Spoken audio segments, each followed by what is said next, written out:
So, Are you wearing a poncho? who? You? No, I'm just wearing my big hoodie. Okay, fine. Boom, boom, boom, boom, boom. Four men in a wormhole.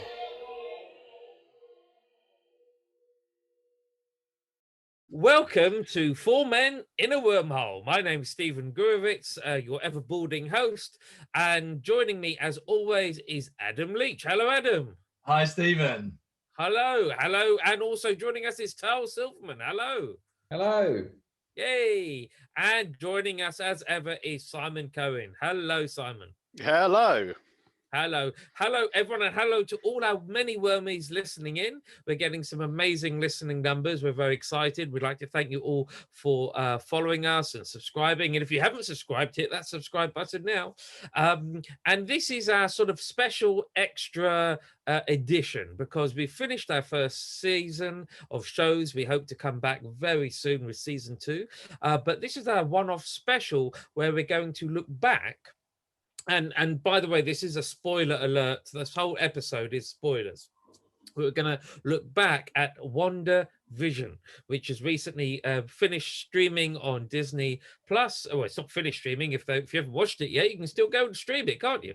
But spoilers alert, we're going to look back at it, share our honest and brutal and enthusiastic opinions, whatever they may be, and then look forward to the future of MCU. So I thought we would just go through this in sort of episode order, and obviously the best place to start is episode 1, where, just to set the scene, it was back in the 1950s. It was a sort of based upon a Dick Van Dyke style sitcom. In fact, he was an executive producer, I think, brought in as a consultant to help them get the tone right.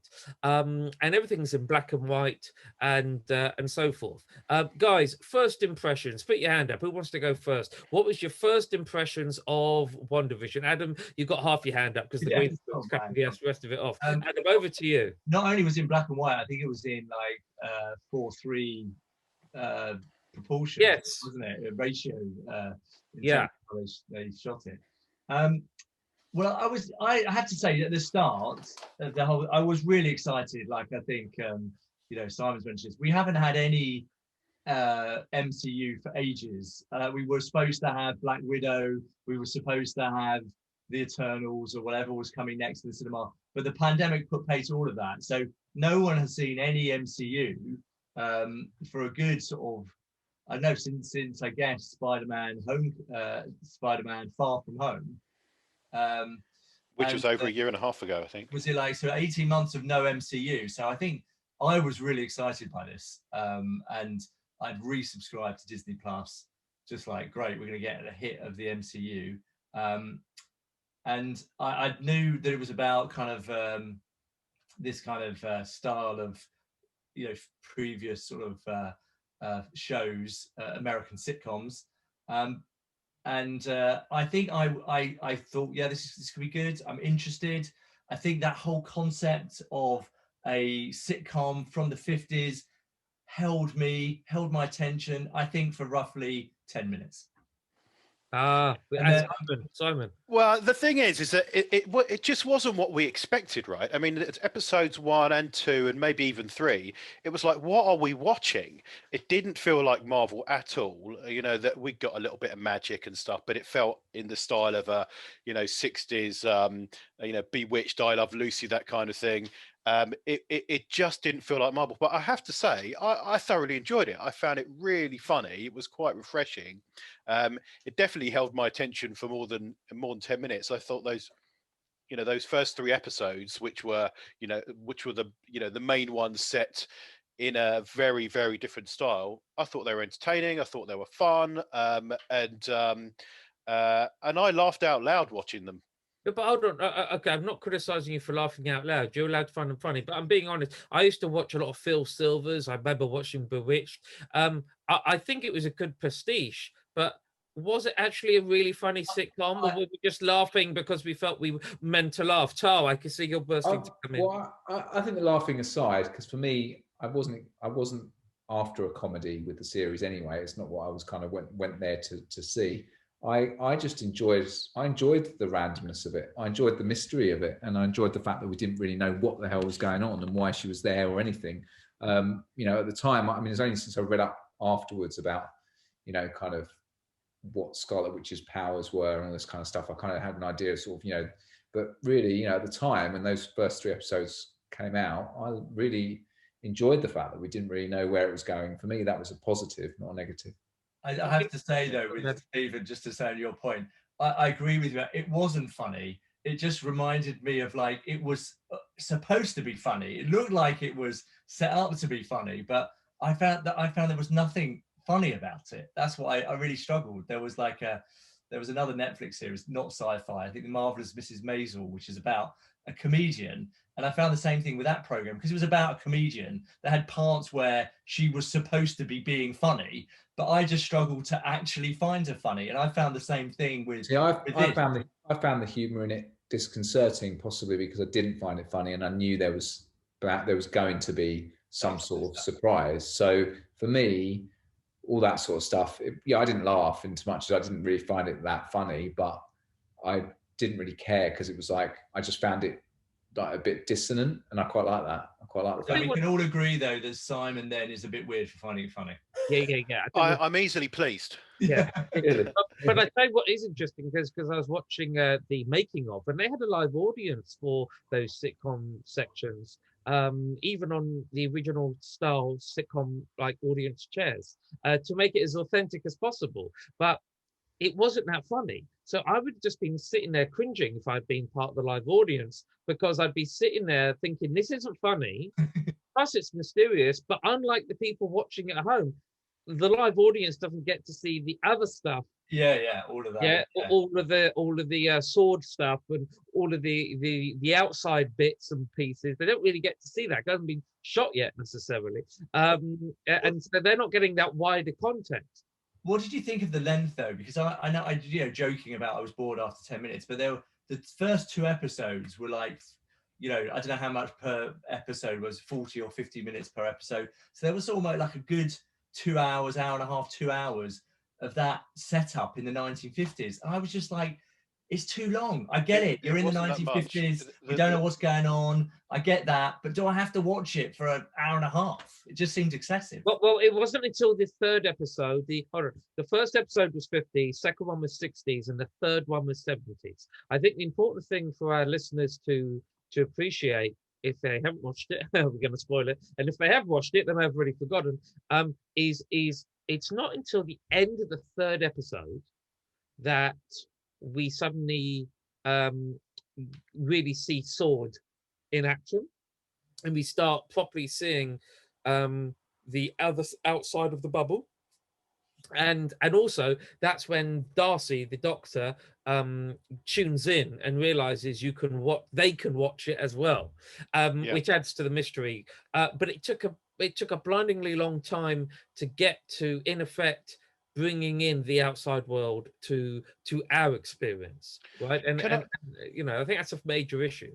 A question for you, and maybe I missed this, but I never really understood why she was broadcasting, or maybe she wasn't broadcasting. Maybe it was Agatha that was broadcasting, but I didn't quite understand why they created it as a show. I don't mean Marvel. I mean whoever was broadcasting it. I don't know if it was explained whether it was Wanda or whether it was Agatha. Why was that, and also why did it stop? I think it was only because WandaVision sounds like a TV thing. That was it. You might be right. I always think the writers probably sat in a room and gone, "Oh, WandaVision. Oh yeah, let's make it like a TV." And I reckon that just grew from there. But wasn't that? But that's kind of part of the issue with some of the questions that come up in watching this, is that they're not fully answered, and there were lots of suggestions of something deeper that never really get resolved. I think that maybe starts with that. Yeah, because the broadcast, if I remember, is broadcasting on some radio frequencies or something or another, which is directly linked to the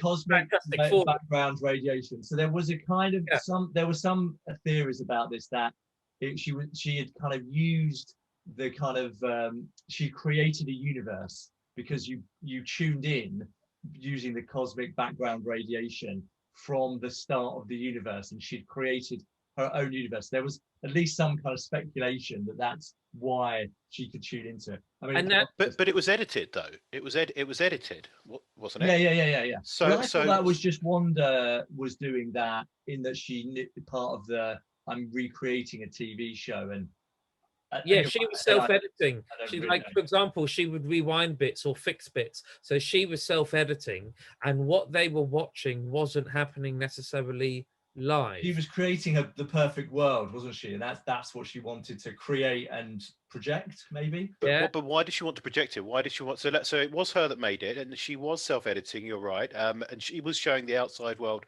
what she wanted them to see, but why? Well, hold on. We know that she created the world, but I'm not too sure yet if they clarified if she was the one broadcasting it. Because did they not show the villain behind the camera being the one capturing it all? But also, I'm not even sure Agatha was broadcasting it. I think it was just a byproduct. I think it's more what Adam was saying about it just being a byproduct of the force that she needed to create that universe. But if it was a byproduct, it wouldn't have been edited. And why was Agatha suddenly shown behind the camera near the end? Well, she was playing because I think she had. I think my interpretation was Agatha had clocked what was going on and realized how she was going to manipulate it. Yeah, and the manipulations were very much, that's the thing. Like when things wouldn't necessarily go Wanda's way, we put it down to the fact that she just couldn't control everything at once. But clearly, there was this other force in Agatha that was sort of changing stuff, wasn't there? So, yeah. So let's break this down. We were going to look at it per episode, but actually, not a lot happens between episode 1 and the end of episode 3. General feeling: do you feel they made best use of those first 3 episodes? Or I think I'm going to answer for Adam here almost, because I really feel it as well. Do we think that episode 1 and 3 could have been condensed into at least 2 episodes? What's the general feeling in the room? Well, I think because they had to go through the decades, it just was a natural breaking point. So I think that's probably why, because they wanted to set that scene of having the different decades of telly. You couldn't put 3 decades into. I think if they'd jumped the decades more, that would have been made less sense than having something dedicated to each genre of TV. So I don't think they were kind of backed into a bit of a corner with that. So I kind of feel that what they did was the right thing to kind of set that tone. So I think it was good. But Simon? Yeah, I liked the style. I liked the humor. I liked the mystery. I really enjoyed those first 3 episodes. Okay, and one other question then, and Adam, maybe you want to throw your weight in here, is let's say they keep the first 3 episodes, as you say, Tal, as they are, because they're almost forced to by the show, by the structure of the gimmick, of the idea of the different decades, the different sitcoms. But could they or should they have brought in more of the outside world, more sword, more what's going on outside of the bubble earlier? They could have paced it. They could have paced it quicker for sure. But I think as we go into the later episodes, there was stuff for me. Like I remember Adam saying at the time, he was saying, "Oh, it's too slow," and he was saying it right from the beginning. And I was sort of thinking, "Well, I just want to see what's going to happen." And actually, for me, it was the kind of episodes in the last or in the middle, really, that for me actually went slow. Probably because there wasn't the change of genre, and it wasn't, and then there was stuff in there that I thought you could have just spent, hardly any time on. But you're right with how quickly time passed, Tol, because when we flicked some of the kind of middle episodes, when they focused on outside of the bubble, the amount that actually happened per episode, and I mean like as a viewer, but in terms of elapsed time in the real world, was really short. Like there was that part when they went to go and get, in the middle episodes, they went to go and get help, and Jimmy and whatever got in a car and drove down the road, and it took them possibly even into the 3rd episode, I can't quite remember how, of them leaving till they got there. And it was like, seriously, the amount of elapsed time that they're using here is really short, and that's why I kind of got a bit bored with it. So Jimmy's still traveling down the road. It like kind of got it got to me. Like, get there already. Like, okay, you've gone to find someone, just be there. And like, you know, why do we have to have all the tension and the drama of him going there when, you know, that was a real frustration. Roads in America are very long. Yeah, but they were still outside the hex, though. They hadn't gone, you know, they could still see the hex. You know, they hadn't gone like that far. I know I'm jumping ahead here as well, though, but it's on the same subject. The bit that I found really hilarious was a similar bit where Vision ended up going through the barrier and then spent an entire episode basically getting from the edge of the barrier back to his house, even though he could fly.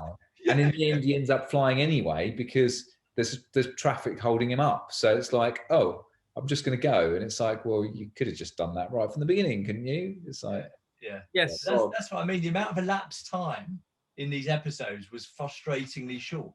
What they managed to achieve, that's yes, I think I agree with that. I understand exactly what you're saying. You know, I feel there was not a lot happening in each episode. There wasn't always much story exposition, and there wasn't any real events. And I do feel I just feel the whole thing could have been sped up. I see no reason why, actually, to go back to what Tal's point was, I see no reason why they couldn't have had a 45-minute episode for the first one and second one, because I think they were like 30 minutes to begin with. And actually, you could have done the 50s and 60s in one episode, and then you could have done the 70s and 80s in the second episode. And then suddenly you've got still 6 or 7, whatever it is, more episodes where you can do more actual stuff. But there was so much going on in the episodes which was meaningless and was not exposition. It wasn't action. It was just facts. So Simon, I know you're keen to. Yeah, I mean, we did. I thought things got going really nicely on episode 4. That was when I think it was episode 4 when we suddenly saw Monica and the effects of her after the after the blip and then coming back, which is presumably around the time of the end of Endgame, and then what was happening in her life, and discovered that her mother had died, and then effectively going back and joining.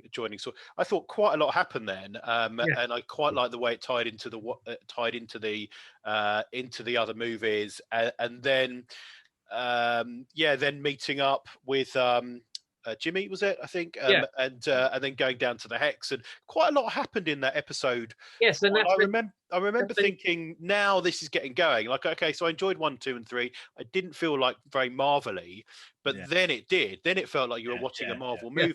I thought that episode, and maybe the one after, it got quite exciting. I thought 4 was the best episode because that's when Darcy came involved and Sword turn up, and you just think, wow, now we're in Marvel land. Now stuff's going to happen. They're going to investigate. They're going to do this. They're going to do that. This one might turn up. Maybe they'll get help from this person. And the problem was, none of that happened. Oh my God! So let me move into episode 5. So let me remind you about episode 5. Episode 5 they've got the young boys. Because remember, she has children, so they have the young boys, and they're suddenly 5 years old. And there's the issue where they get the dog. And does the brother turn up then, or is that the next episode? No, that's the very end, I think. Yeah. At the end of that's when the brother turns up, which turned out to be a complete red herring and was just a joke at the expense of the audience. Hold on, save that bit though. That thought of what you just said, I think basically is a summary of the whole series. It was just a joke at the expense of the whole audience. I think that's all of it. That's all of it, because that's him. That's when Thingy turns up, and you think, oh, how is that they crossed over with the X-Men? Are we going to see the X-Men come in? No, it's some bloke. Adam, you're just annoyed because you went and watched all the X-Men movies off the back of that. I went and watched all the X-Men movies. You didn't have to do it. No, I didn't have. It was a waste of time. Think of what I should have been doing with my time. That was one of the biggest disappointments of the whole series, though, was the fact that it wasn't actually her brother. Because I think if they'd have somehow linked that in the right way. But they keep doing this, sort of teasing the multiverse. They did it in Far From Home as well. Do you remember that scene in Spider-Man Far From Home where Spider-Man goes in and he first meets Mysterio. yes, and he says he's from another Earth, and Yeah, which obviously we know he's lying. But and then Spider-Man goes, "Oh my God, the multiverse exists!" and he gets all excited and starts talking about his series, and then and that turns out to be a lie as well. They keep teasing us with this multiverse thing and how they're going to bring the X-Men in, and surely they're not going to tease in Doctor Strange the multiverse of madness. Surely there will be the multiverse in this movie, or maybe not. But the madness will be us going mad, going enough.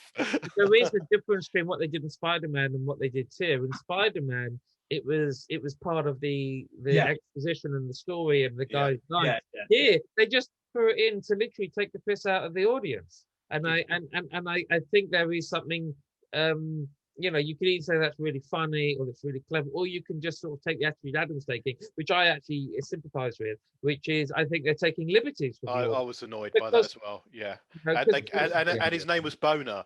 And that was just annoying as well. Yeah, exactly. I mean, you know, it's a sort of joke I would normally enjoy, but I was so annoyed with them. I was like, I can't even enjoy the knob gag in that. No, exactly. And I have to also point out, because I'm obviously, for those of you who think I have a wonderful memory, I have some notes here about the episodes. But episode 5 was also, if you recall, because I'd forgotten it, if you recall, Sword reached out to Vision via the computer in that office where he works in.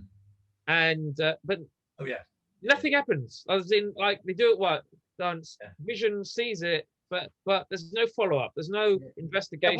There was though, because he started to realise that all was not right. Yes, no, he was, but I just felt there could have been a bit more trying to get. I think they could have used that office to kind of link it all a bit more. That the whole office situation, I think, was quite clever in places, and with the whole kind of people trying to remember who they were and all that sort of stuff. They could have almost explored that a bit more, I think, and had his work life a bit more involved with that, I think. But I think this is my problem with as a whole was the amount of teasing, and also my other observation with it. It's required, or they really required the audience to really have a deep level of Marvel knowledge, which kind of annoyed me to a point of. Maybe I'm a casual Marvel fan. I mean, I'm sure there's Marvel fans out there that have read all the comics, whatever. I haven't read all of the comics. I've watched a lot of the movies, and I feel like I know them quite well. But you know, maybe I'm a casual user. But if I'm a casual viewer, then I just felt that the way they teased some of the things, you had to have such a knowledge of the comics, and not only a knowledge of the comics is I've had this feeling that even if I had read the comics, I'm not sure I would remember the little details that they had put in there. So I felt that was also a dangerous direction. Sorry, Tol, I just wanted to kind of, that it's a dangerous direction for the MCU to take, for this kind of overburden of the Googling. Because even Tol said it before was, oh, well, I watched it, but then I Googled this and Googled that. And that kind of reliance on understanding some of the Easter eggs to get the story, I thought was taking liberties with the audience. But I don't think that the comic fans. See, I haven't read any of the comics either. But like I say, it's mostly from just the internet and stuff. But from what I've sort of in terms of background, but I don't think the hardcore comic fans will be happy with WandaVision either, because actually it totally they've totally. It's not actually. It doesn't actually directly reference what happened in the comics. With it's all very like in the comics, Wanda and Vision get divorced. They're not even, it's like, because there's all sorts of things that happen with different. They've kind of totally mashed it up so much. But and they've taken bits in terms of the marriage and the fact that they're also married. And so they get married in they're married in WandaVision and that kind of domestic life, and they take time out from the Avengers, which is hinted at and obviously is mentioned in the films as well. But it's like it's so different to the comic storylines. I don't think the comic guy, the hardcore comic fans would be satisfied with it either, because they'd be like, well, they didn't do this and they didn't do that. If you're a purist, Yeah, well, in the comics, everything that happens, I think, is real. The kids do exist, and they were married. She does make up her children. Actually, there is a bit where she goes mad and she makes up children. Yes, but but the children eventually are real, aren't they? Like whereas everything in this thing, none of it exists. By the end of it, she's just back to her. But None hang of on, it. what about the children though? Do they exist? Because she did she give birth to them, Uh, or did they oh, just well, appear? kind of. Yeah, she did. Yeah, because Yeah, Rambo she did. delivered them, didn't she? So No. the children were born of a human. Well, no, but they didn't Well, exist. I'm not sure they were. At the end, she puts them in the bed and they says They goodbye vanished. to them. Yeah, And but you don't see them. But you don't see them disappear or die. And you're not going. in the end credit scene, you see her looking for them. No, I don't think she's looking. I think I don't think she's looking for the kids, but I think my understanding of it was, and I get it doesn't explain the whole kind of them getting older very quickly and being babies 1 minute, and because obviously a lot of the characters in WandaVision are real people that live in the real town that she's essentially possessed and kind of changed for her own benefit. So my understanding was that the twins were real people or from the town, and she was kind of like giving them up to kind of give them back to real life, because obviously you see the barrier recede, don't you, and obviously it goes back to kind of normal. I know it's a bit weird because obviously the house disappears and she's just got the empty plot of land and stuff, so you sort of say, well, where are the kids in that respect? But I don't think the kids were from outside. I think that they were either created by her or she did give birth to them, and they were real in some way. You And not hear the voices of them at the end when she's looking at the dark. yes, yeah, and you see, I'm sure you see an image of them as well. I think she's looking at them, or she's looking for them, or she's trying to find a way to get to them or bring them back. I don't think they're gone. In that case, I think it's more likely that they were just completely made up. I think, and it was just her kind of wanting them to still be alive in the real world. That kind of I had effect, but I don't know. One of my thoughts was sort of, and I was kind of, I usually would obviously rate the MCU over the Star Wars universe, but the kind of analogy that I thought of was like the Mandalorian, right? It's kind of set in this Star Wars world, but you can watch it without this knowledge of what's gone before, and you can enjoy it. And so the Mandalorian is on Tatooine, and if you know that that's Luke Skywalker's home planet, great. If you don't, it doesn't really matter.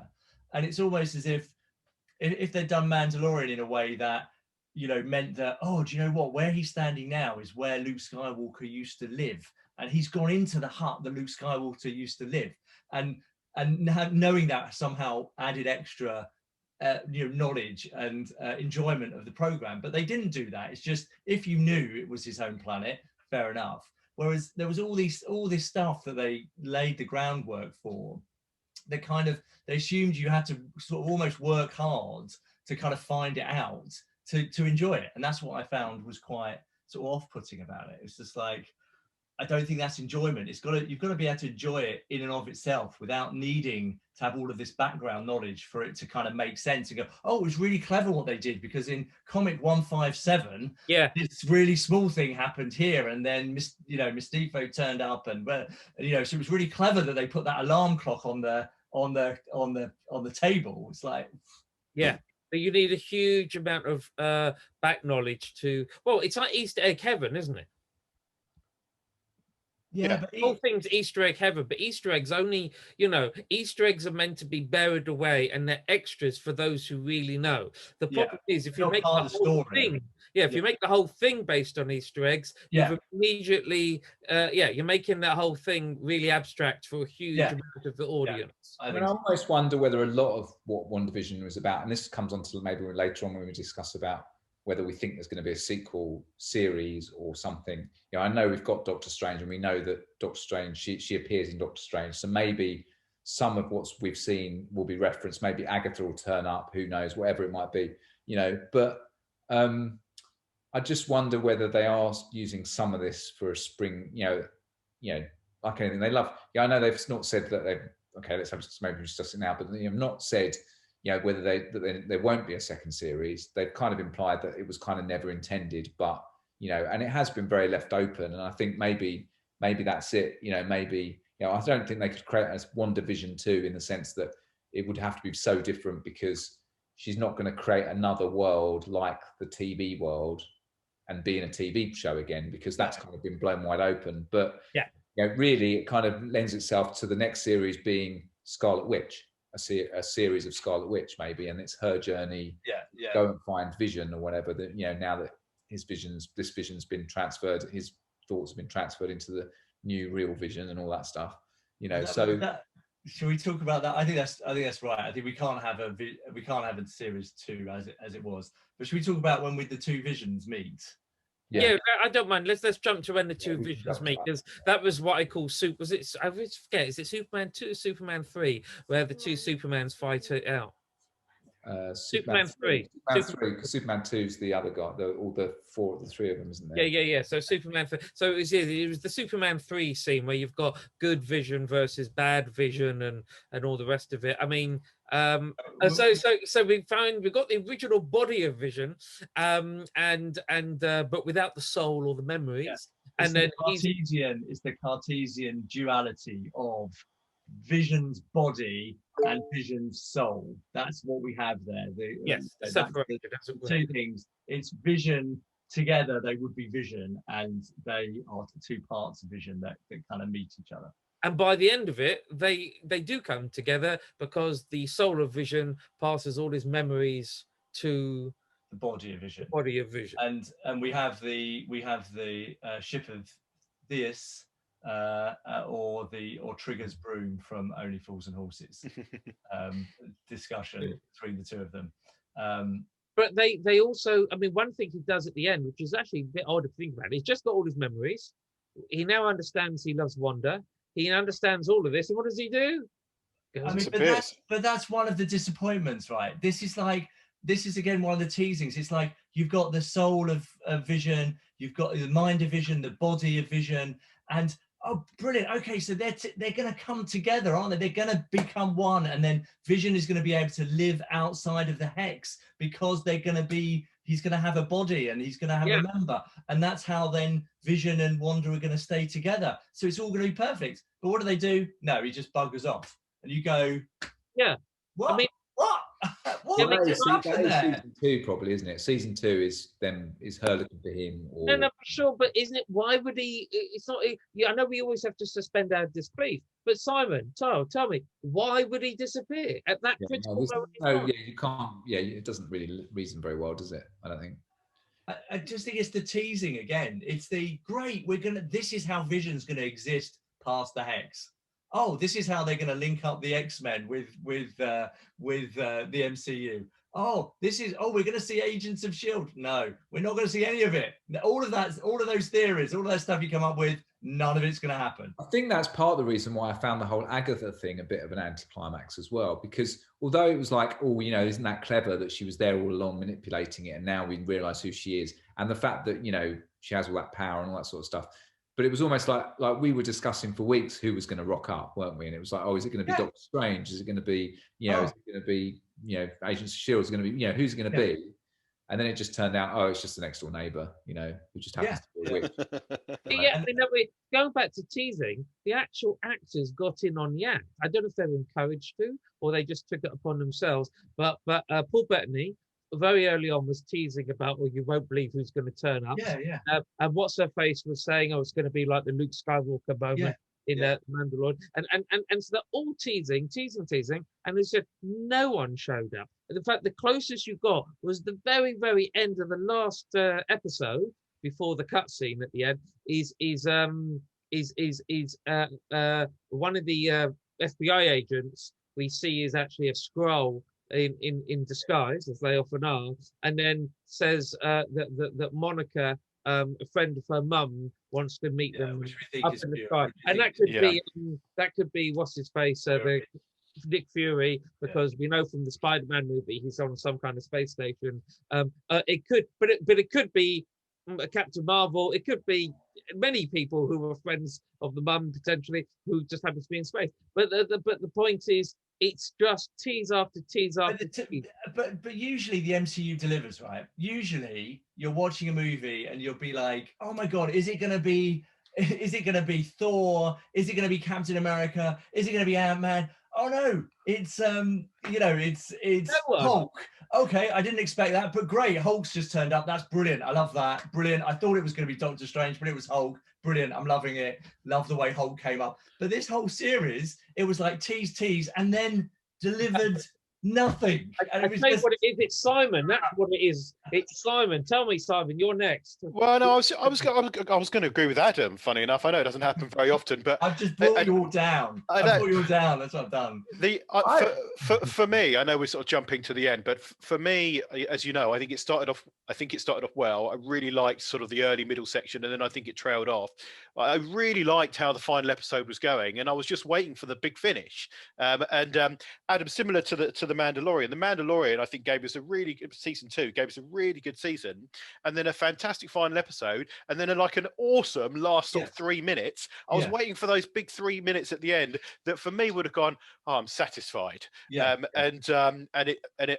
It just didn't deliver at the end. They could have satisfied you in a way you didn't predict, right? I'm guessing it could have been, the Hulk turns up and you'd be, blimey, I didn't expect to see She-Hulk now, but you would have gone, wow, that's brilliant. But they didn't deliver anything. That was really disappointing for me. I thought there was some good stuff in the final episode, though. But I am going to mention in particular her outfit when she got the Scarlet Witch outfit, the proper one, for the first time, when she finally realised who she was and defeated before she defeated Agatha. Can't remember. It was around that battle that she had with her, and then she's got this really cool sort of leather-esque outfit with the funny hat on and comic like. Well, no, I thought it was. No, it was all sort of. It had moved away from the comic. It was much sort of cooler and darker than the comic. So that was kind of a moment. That was a moment. That was almost a Luke moment in the sense of she became the character. And I know, but that was when I felt the knowledge of the comics was overplayed, because as a fan of the MCU films, I know maybe no one had referred to her Scarlet Witch, but everyone knew she was Scarlet Witch. You knew the character was Scarlet Witch. I hadn't really picked up on that no one had actually specifically used her name, Scarlet Witch. And then the big reveal was, you know who you are? You're a Scarlet Witch. I'm like, hold on a minute. I knew she was Scarlet Witch. What's going on here? And her transformation into Scarlet Witch is not as profound as, say, Anakin's is into Darth Vader, right? All she did was put on a leatherette suit with funny ears, but essentially she was doing much the same as what she was doing before. At the end of Endgame, she's pretty powerful, right? She's really, powerful. She's lifting rocks. She's battling Thanos. I mean, she's quite a force already. It's not like it was her origin story. It kind of seemed like, I don't know. I was corrected by someone on Twitter that was just like, no, you just don't understand. She has now become the Scarlet Witch, and she wasn't before. I think we do understand. We're just saying from a dramatic point of view, there wasn't much of a shift, so it's not that dramatic. Going back to that last episode, let's do some teasing, because that's what Marvel do. So who is the friend of the mother that wants to meet Monica? Who do we think of that? It's got to be Nick Fury, hasn't it? It's got to be Nick Fury, especially if he's pointing. Didn't she say he? I thought it was a friend. I thought it was just a friend. Could be Captain Marvel then. Yeah. I think it'll be a complete anticlimax.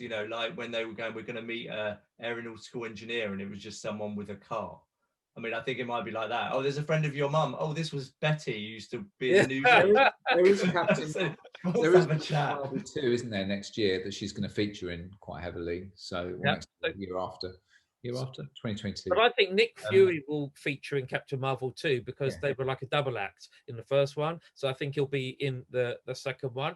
But that's just my guess. That's not like I know anything. I think that was just a prep for Captain Marvel 2. I think it's like all these little things, like saying about Easter eggs. It's almost like now they're just throwing things out there.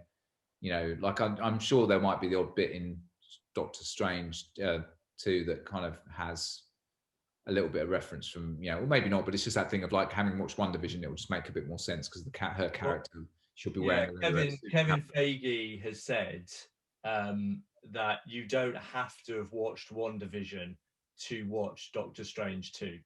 No, I'm sure you don't have to. Which but I was relieved he kind of said that, because I was a bit concerned the MCU was going to go down this direction of just, you had to watch these things and you would stop being able to enjoy them, because there was so much with WandaVision where you had to know to enjoy it. And I just wondered whether that was the direction we were going to end up taking, rather than having movies that stood on their own. Yeah, that's something that I've thought about as well. That with so much Marvel happening, there's a danger that it just becomes for those that for the geeks, right? For those that study it almost, and Yes. it isn't accessible for the person that just wants to pick up one movie and then, because what they've been so good at in the last well, in the last 10 years, but in particular, I guess in the last sort of 5 years, is creating movies for the masses. I mean, Endgame, although I think it's just been overtaken, was the most, successful movie ever. They did really well at making it for the masses, and there is a danger they could go down that path of making it a little bit, well, if you didn't watch this, you're not going to get that. That worries me a little bit, actually. They've always linked the films, funnily enough, and this goes back to what you were saying about how you shouldn't have to know these things to enjoy it. What you were saying, Stephen, about Easter eggs, because when I first watched the Marvel films, I watched them all like as they came out, and sometimes I would miss it for 6 months, a year, and sometimes it'd be like 2 years between a film, and I didn't always, and I hadn't, so I didn't realize until I watched them again recently on Disney Plus that the linking was as strong as it was. But again, it didn't get in the way of the enjoyment, because you enjoy the movie. Still, yeah.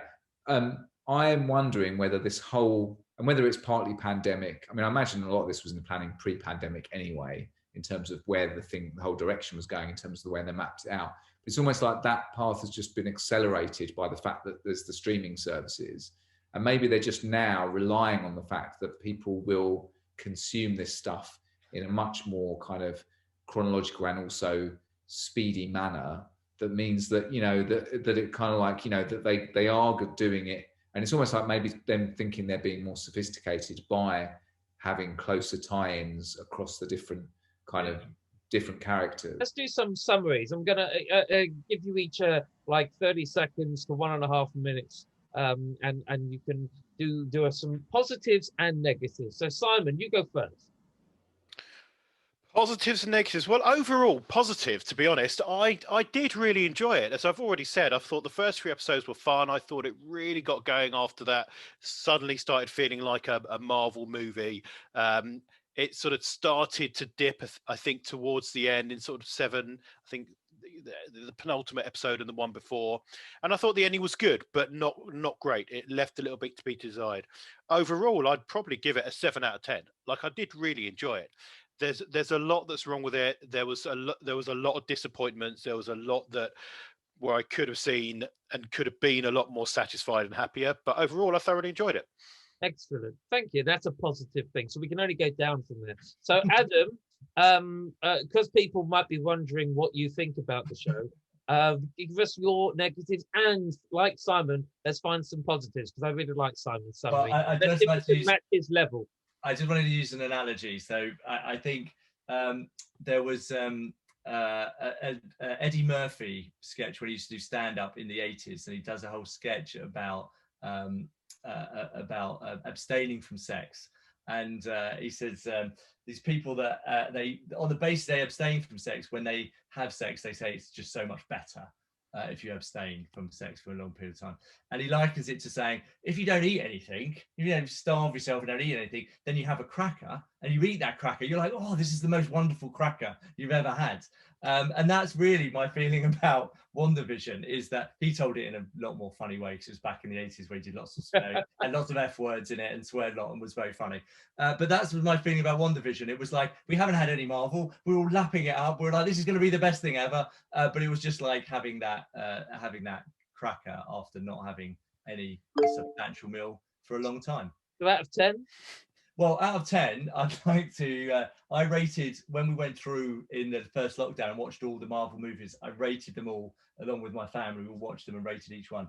And I think the worst score for me, I think from memory, that I gave was I think possibly Thor Dark World. I think, I just having a quick look here. Yeah, I gave it 6.5 out of 10. I think if I was going to rate all of the Marvel stuff, WandaVision has to come below Thor Dark World. So wow. I'd say like a 5 or a 6. All right, fair enough. So, well, I'm not going to say anything interesting, because really I'm kind of smack bang in the middle of both those opinions, I think. For me, I was excited about it starting because of the drought beforehand. And I did enjoy the first few episodes. I liked the mystery of it. And I was very excited about where they were going to take it. I think because it was so surreal and off the wall, when it almost started becoming Marvel, I think that was the thing. It was that thing of like, yes, that's kind of what I wanted in terms of the action and everything else, but they didn't deliver on that side of things as well as I thought they could have done. So as a result of that, I kind of like my enjoyment of it did dip. And, you know, and I was pleased when the brother turned up because I thought that was really clever. And then I just got, you know, annoyed because he wasn't the brother. And, you know, for me, there were too many things in it that were a little bit. So I would probably give it, what did you give it, Adam? 5? I think like a 5 or a 6, yeah, below. Okay. Yeah, so if you're going 5 and Simon was 7, then I'll just sit in the middle and go 6. Because like I said, it's just, for me, it was a shame it could have been so much more. I wanted it to be so much more. And I think in a way, you know, they had a tough thing to deliver on that because I think, you know, people were excited and had high expectations. But yeah, that's me. How about you, Stephen? Well, I'll come in with my score first. I'm a 6 out of 10 as well. I totally understand the Cracker analogy, and like everyone, I was very excited to start watching it because it's some new MCU, and I just feel I'm definitely more on the Adam side of the fence. But yeah, I just feel it teased way too much. Some of it was red herrings. Some of it was things teased or introduced, but the in effect there's an unspoken promise where we'll explain it more properly next time. So, for example, they introduced the new character Monica, and she magically got these new powers, but the powers haven't actually been defined. No one knows what the powers are. We just saw her absorbing some bullets. You know what I mean? So there's a whole load of ideas that I hope will be picked up in future series or movies, but I worry some of them won't be. I think ultimately they were trying to be too clever, and which brings us on to how we're going to finish this special, because it'll be very interesting to contrast this with the next series that's about to arrive, which is the Winter. No, it's not Vulcan and the Winter Soldier. Thank you, Vulcan, right? Falcon. I think as mashups go, I think Vulcan and the Vulcan, Winter Soldier yeah. would be pretty. I'd watch that. I'd watch that. As long as it had Bill and Ted in it as well. So Falcon and the Winter Soldier, which is in effect a Marvel version of the good old-fashioned buddy action movie, and one would hope that's just going to be a lot more in your face, immediate, not much to work out, full of exposition. I mean, Simon, you're quite excited for this, from what I remember. Yeah, I'm excited. I think it's clearly going to be very, very different to WandaVision. I think you're right. I'm hoping you're right in that it's going to be action all the way. They're two sort of big action heroes, action characters. It sounds like there's going to be, you know, who's got the shield? Am I worthy of the shield? There's going to be a bad guy that wants to get rid of anyone with superpowers. We've never seen that as a storyline. It's not happened before, no.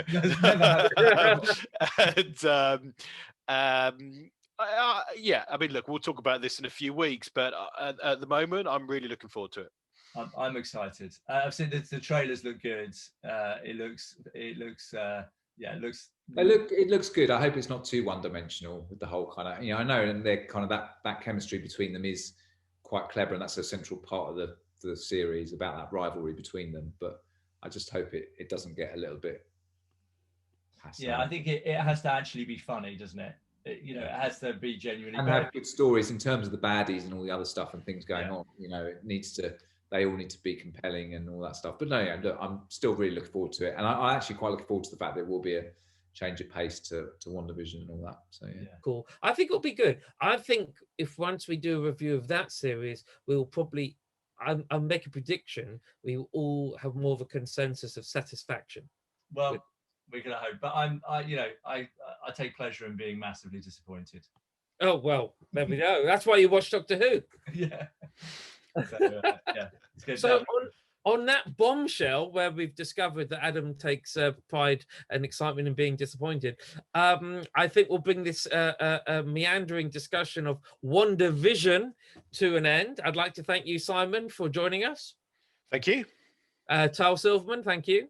Thank you. Adam Leach, thank you. Well, thank you for having me. It's been wonderful showing this with our wormies. And just to remind everyone, our first season is now finished. Please catch up on any past episodes. And we hope in a few weeks to relaunch with season 2 of 4 Men in a Wormhole. 4 Men in a Wormhole!